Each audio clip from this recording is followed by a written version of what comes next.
Mon père m'a quasiment enlevé à ma mère. Et surtout, pour avoir la paix, m'a dit qu'elle était morte, quoi. À un moment donné, le mec, enfin voilà, quoi. J'ai toujours un peu de mal à raconter tout ça parce que j'ai une pudeur qui fait que j'ai pas envie de passer pour un enfant du placard, bien que c'était quasiment ça. Par exemple, j'ai pas de souvenir de moi avec mon père, la main dans la main, allant faire quelque chose qui n'était pas juste accompagné parce qu'il avait un business à faire ou autre, Mes meilleurs souvenirs de mon enfance, parce que ça me revient maintenant, c'était plus dehors que chez moi, quoi. J'étais moins inquiet de ce qui pouvait m'arriver dehors que ce qui pouvait m'arriver chez moi quand j'allais rentrer chez moi, quoi.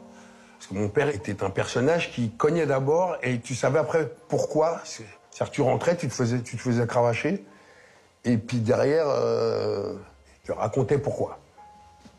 Merde. Mon père faisait peur à tous mes copains, quoi.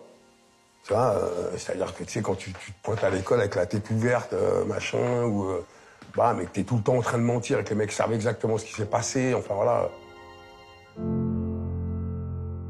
La dernière fois que j'ai dû voir ma mère, je devais avoir 4-5 ans.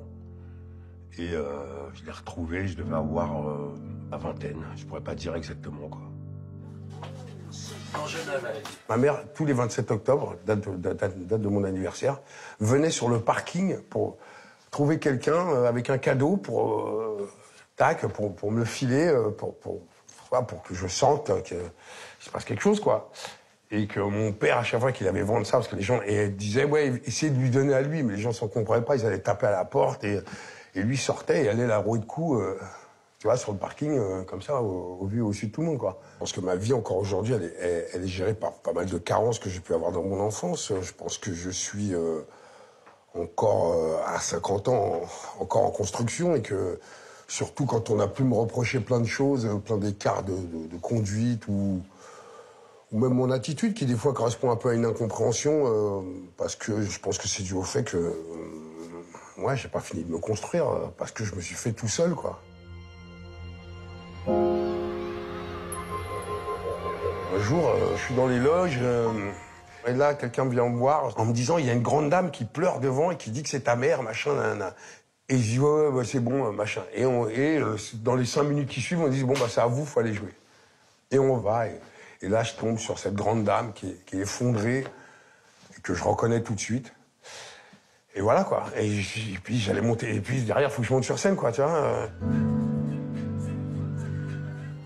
Dans mon rapport avec ma famille, avec mes enfants, et ainsi de suite, toutes ces carences, je les sens encore plus aujourd'hui. Je sens qu'il y a des réflexes que j'ai pas, il y a encore des choses à construire, il y a encore des ponts à faire. Et donc ouais, c'est un peu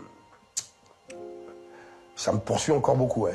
C'est-à-dire l'enfant que j'ai pas été, l'enfant que j'ai été, et ainsi de suite, ça me poursuit encore beaucoup, ouais.